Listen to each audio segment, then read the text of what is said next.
Social media యాక్టివిస్టులు YSRCP కార్యకర్తలపై పెడుతున్నటువంటి అక్రమ కేసులకు ఫుల్ స్టాప్ పడబోతోందా?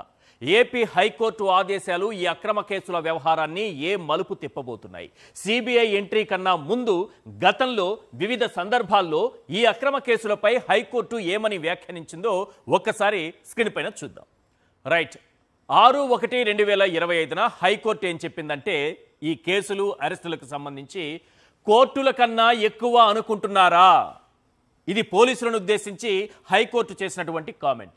ఏ కేసులు అంటే వర్రా రవీంద్రారెడ్డి అక్రమ అరెస్టు కేసులో ఇలాంటి వ్యాఖ్యలు చేసింది. నెక్స్ట్ చూడండి, 11/2/2025 కోతుల వల్ల ఫుటేజీ కాలిపోయిందంటే నమ్మాలా? మీరు అరెస్ట్ చేసిన వ్యక్తి మీ పోలీస్ స్టేషన్లో లేరు అని అంటే మీరు ముందుగా మీ దగ్గర ఉన్నటువంటి సీసీటీవీ ఫుటేజ్ను సమర్పించండి కోర్టు అడిగితే కోతుల వల్ల ఫుటేజీ కాలిపోయిందని చెప్పారు వాళ్ళు పోలీసులు. సీసీటీవీ ఫుటేజ్ పోయిందని చెప్పారు. అప్పుడు హైకోర్టు అన్నమాట, కోతుల వల్ల ఫుటేజీ కాలిపోయిందంటే నమ్మాలా? ఇది ఏ కేసులో? కటారి గోపిరాజు అక్రమ అరెస్ట్ కేసుకు సంబంధించి. నెక్స్ట్ 18/2/2025 లోపలేయడం మినహా మీరేం చేస్తున్నారు? ఇంకా చెప్పాలంటే లోపలేయడం, కొట్టడం, ఇది మినహా మీరేం చేస్తున్నారని బొత్స రమణ అక్రమ అరెస్ట్ కేసులో హైకోర్టు వ్యాఖ్యానించింది. నెక్స్ట్ ఇది చూడండి, 25/2/2025 పోలీసులు తప్పుల మీద తప్పులు చేస్తున్నారు. పోలీసులు తప్పుల మీద తప్పులు చేస్తున్నారు హైకోర్టు అన్నమాట. బొత్స రమణ భార్య హెబియస్ కార్పస్ పిటిషన్ వేసిన సందర్భంలో అతన్ని అరెస్ట్ చేసి ఎక్కడున్నారో తెలియదు, కిడ్నాపా అరెస్టా ఎవరికి తెలియదు. ఆ మనిషి కనిపించకపోతే హెబియస్ కార్పస్ వేస్తే పోలీసులకి అక్కడ వాళ్ళు మిమ్మల్ని అడిగితే ఎక్కడ ఫుటేజ్, ఎక్కడ మనిషి, ఎక్కడ ఏ పోలీస్ స్టేషన్లో ఉన్నారు, మా ముందు హాజరుపరచండి అంటే ఒక్కొక్క పోలీస్ అధికారి ఒక్కో మాట చెప్పారు. అప్పుడు అన్నమాట పోలీసులు తప్పుల మీద తప్పులు చేస్తున్నారని. నెక్స్ట్ ఇది చూడండి, 11/3/2025 పౌరుల స్వేచ్ఛను హరిస్తే చూస్తూ ఊరుకోం. ఔతు శ్రీధర్ రెడ్డి అక్రమ అరెస్టు కేసులో హైకోర్టు చేసినటువంటి ఘాటు వ్యాఖ్య. 25/3/2025 హద్దు మీరద్దు. ప్రేమ్ కుమార్ అక్రమ అరెస్టు కేసు, బలవంతపు వసూళ్లకు పాల్పడుతున్నారని అక్రమ కేసు పెట్టారు. మరి కాసేపట్లో డిబేట్లో ప్రేమ్ కుమార్ గారు వారు కూడా మనతో పాటు జాయిన్ అవుతారు. మొత్తం ఏం జరిగిందనేది తెలుసుకుందాం. నెక్స్ట్ 14/4/2025 హైకోర్టు అన్నా లెక్కలేదా? ఇది ధిక్కారమే. ఇది పోసాని కృష్ణమురళి అక్రమ అరెస్ట్ కేసుకు సంబంధించి హైకోర్టు చేసినటువంటి కామెంట్. నెక్స్ట్ 29/7/2025 తప్పుడు కేసులతో ఎలా వేధిస్తారో మాకు బాగా తెలుసు.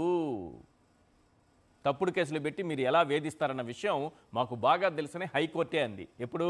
పఠాన్ కురింసా అక్రమ నిర్బంధ కేసుకు సంబంధించి. నెక్స్ట్ 6/8/2025 అక్రమ నిర్బంధాలను సహించం. మాచర్ల మున్సిపల్ మాజీ చైర్మన్ కిషోర్ అక్రమ అరెస్ట్ కేసుకు సంబంధించి.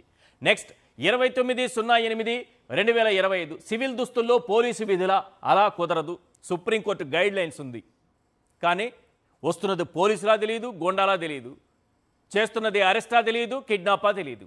రైట్, మాజీ మంత్రి నల్లపరెడ్డి ప్రసన్న కుమార్ రెడ్డిపై అక్రమ కేసు సందర్భంగా సివిల్ దుస్తుల్లో పోలీసు విధుల అని హైకోర్టు క్వశ్చన్ చేసింది. నెక్స్ట్ 23/9/2025 పౌరులను పట్టుకెళ్తుంటే చూస్తూ ఊరుకోవాలా?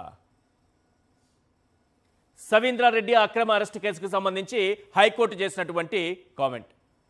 సవీంద్రారెడ్డి గారు వారు కూడా మరి కాసేపట్లో మనతో పాటు డిబేట్లో జాయిన్ అవుతారు. ప్రేమ్ కుమార్, సవీంద్రారెడ్డి. నెక్స్ట్ 26/9/25 అంటే మొన్న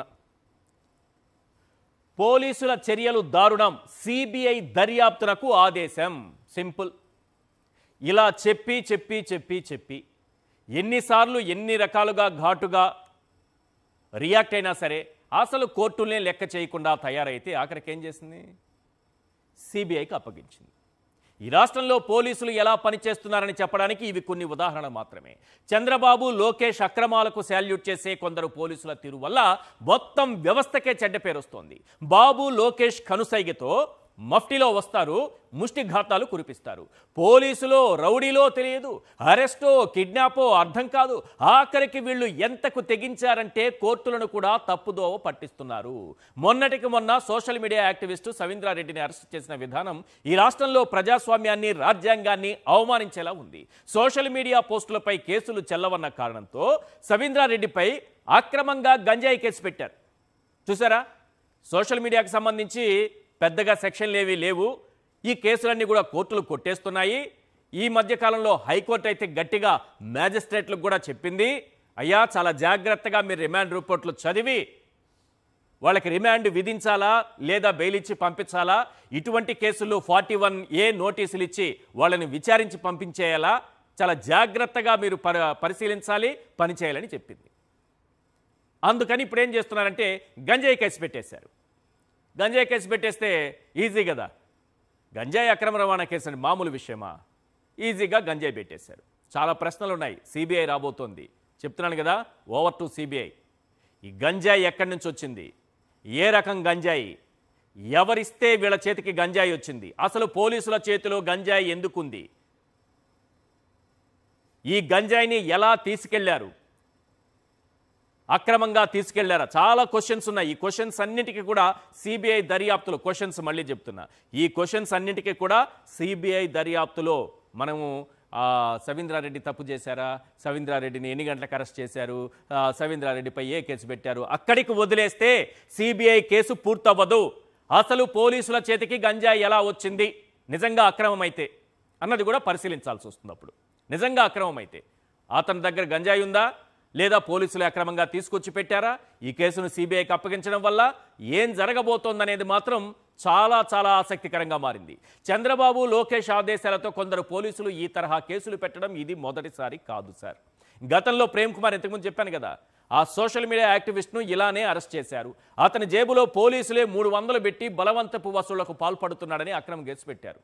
కొందరు పోలీసుల అక్రమ అరెస్టులు ఇప్పుడు వాళ్ల మెడకే చుట్టుకున్నట్లుగా కనిపిస్తోంది. ఎందుకంటే సిబిఐ రాబోతోంది. సవీంద్రారెడ్డి అక్రమ అరెస్టు కేసును హైకోర్టు సిబిఐకి అప్పగించింది. దెబ్బకు రెడ్ బుక్ గొంతులో వెలక్కాయ పడ్డట్టయింది. పోలీసుల విశ్వసనీయతపై తమకు ప్రాథమిక అనుమానాలు ఉన్నాయన్న హైకోర్టు ఏకపక్షంగా పౌరుల వ్యక్తిగత స్వేచ్ఛను హరించడానికి వీల్లేదని చెప్పింది. అందుకే తమకున్న అసాధార అధికారాన్ని ఉపయోగిస్తూ సవీంద్రారెడ్డి కేసులో సిబిఐ విచారణకు ఆదేశించింది. కోర్టులు ఎన్ని చివాట్లు పెట్టినా, ఎంత జరుగుతున్నా మరో social media activist Tarak Pratap రెడ్డిని అక్రమంగా అరెస్ట్ చేశారు. యూరియా కొరతపై సోషల్ మీడియాలో పోస్టు పెట్టినందుకు అతనిపై కిడ్నాపులు చేస్తే పెట్టే సెక్షన్లు, నాన్ బెయిలబుల్ సెక్షన్లు పెట్టి మరీ అరెస్ట్ చేశారు. మరి కోర్టు ఎన్నిసార్లు హెచ్చరిస్తున్నా పోలీసుల తీరు మారకపోతే ఎలా? చంద్రబాబు, లోకేష్ చెప్పారని ఇలా అక్రమ కేసులు బనాయించి ఒక్కొక్కరిని అక్రమంగా అరెస్ట్ చేసుకుంటూ పోతే ఎలా? అలాంటి బాధితులకు రక్షణగా నిలిచేదెవరని అంటే రాజ్యాంగమే రక్షణగా నిలుస్తుంది సార్. ప్రజాస్వామ్యం కవచంలా నిలబడుతుంది సార్. సవీంద్రారెడ్డి అక్రమ అరెస్ట్ కేసును సిబిఐకి అప్పగించడమే దానికి బెస్ట్ ఎగ్జాంపుల్. మరోవైపు తమ పార్టీ కార్యకర్తలు సోషల్ మీడియా యాక్టివిస్టులకు అండగా నిలబడేందుకు జగన్ డిజిటల్ బుక్ తీసుకొచ్చారు. అటు సిబిఐ ఎంట్రీ, ఇటు డిజిటల్ బుక్ అందుబాటులోకి వచ్చిన వేళ కొన్ని ప్రశ్నలు వినిపిస్తున్నాయి. అవేంటో ఒక్కసారి మనం స్క్రీన్ పైన చూద్దాం. రైట్, క్వశ్చన్ నెంబర్ 1, సిబిఐ ఎంట్రీతో అక్రమ కేసులు పెట్టే పోలీసుల అసలు రంగు బయటపడబోతోందా? క్వశ్చన్ నెంబర్ 2, సోషల్ మీడియా కేసులు చెల్లవని గంజాయి కేసులు బనాయిస్తున్నారా? ఓ సోషల్ మీడియా యాక్టివిస్టుపై మహిళల అక్రమ రవాణా కేసు పెట్టడం ఏంటి? ఇది పెట్టారు, గంజాయి అయిపోయింది, అక్రమ వసూళ్లు, బలవంతపు వసూళ్లు అయిపోయింది, ఆఖరికి మహిళల అక్రమ రవాణా కేసు కూడా పెట్టేశారు సోషల్ మీడియాలో పోస్టు పెట్టినందుకు. ఎక్కడున్నాం మనం? ప్రజాస్వామ్యంలోనే ఉన్నామా? సోషల్ మీడియా యాక్టివిస్టులపై పెట్టిన 1200 కేసులను సిబిఐకి అప్పగించాల్సిందేనా? ఈ 1-2 కేసులు కాదు, ఇప్పుడు అసెంబ్లీలో చెప్పారు దాదాపు 1200 కేసులు పెట్టాం వాళ్ళ మీద అని. అర్థమవుతోంది కదా, ప్రభుత్వమే చెప్తోంది. ఆ లెక్కన అన్ని కేసులు సిబిఐకి అప్పగించాల్సిన అవసరం ఉందా?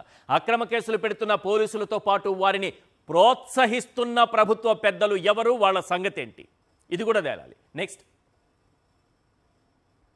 కొందరు పోలీసులు బాబు, లోకేష్ ప్రైవేటు సైన్యంలా వ్యవహరిస్తున్నారా? కొందరు పోలీసులు వ్యవహరిస్తున్న తీరుతో మొత్తం వ్యవస్థకే చెడ్డ పేరు వస్తోందా? డిజిటల్ బుక్ పేరు వింటే రెడ్ బుక్ గాళ్ల గుండెల్లో రైళ్లు పరిగెడుతున్నాయా? తప్పు చేసిన వాడు సప్త సముద్రాల అవతల ఉన్న లాక్కొచ్చి చట్టం ముందు నిలబెడతారా? Question number 10 digital book YSRCP కార్యకర్తలకు సోషల్ మీడియా యాక్టివిస్టులకు ఎలాంటి భరోసా ఇస్తుంది? ఇప్పుడు ఇది ఒకవైపేమో డిజిటల్ బుక్, ఇటు సోషల్ మీడియా యాక్టివిస్టులకి, పార్టీకి సంబంధించినటువంటి కార్యకర్తలకి కాస్త అండగా నిలబడేటటువంటి పరిస్థితి కనిపిస్తోంది. మరోవైపు వారందరికీ భరోసా కల్పించేలా హైకోర్టు తీసుకున్నటువంటి ఒక నిర్ణయం, సిబిఐకి సవీంద్రారెడ్డి కేసును అప్పగించడం. ఇది సవీంద్రారెడ్డి కేసు ఒక్కటే పరిమితం కాకూడదని చాలామంది కోరుకుంటున్నారు. రైట్, ఈ అంశాలన్నింటిపైన చర్చిద్దాం.